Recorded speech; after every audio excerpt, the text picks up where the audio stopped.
Elementary pa lang, napapansin na nila mga gawi kong parang hindi pambabae. Kasi bis na Chinese garter, laruan ko ay text sa cholens.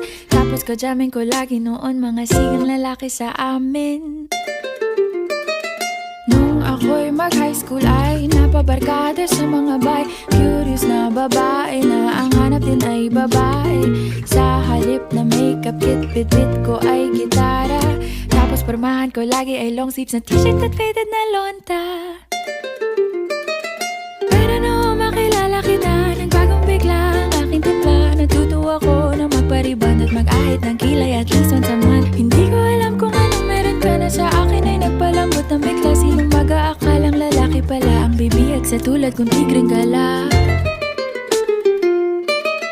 Kahit ako'y titibok-tibok, puso ko ay titibok-tibok pa rin sa'yo. Isang halik mo lamang at ako ay tinatablan.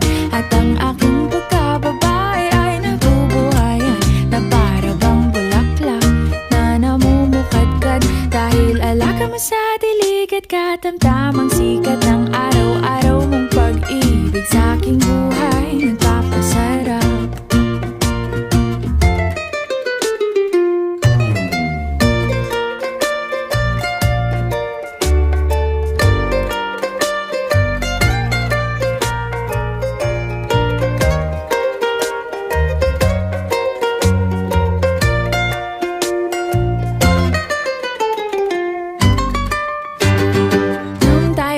College ay saka ko lamang binigay ang matamis na oong 10 buwan mong trinabaho. Sa halip na tsokolate at tipikal na mga diskarte, nabihag mo ko sa mga tula at sa mga kata mong pabebe. Kaya nga noong makilala kita, alam mo na agad na mayroong himala. Natutuwa kong magtakong at napadalas ang pagsuot ng bestidang pula. Pero di mo naman inasam na ako ay magbagong tuluyan para patunayang walang matigas na tinapay sa mainit na kape ng iyong pagmamahal. Kahit ako'y titibo-tibo, puso ko ay titibok-tibok pa rin sa'yo.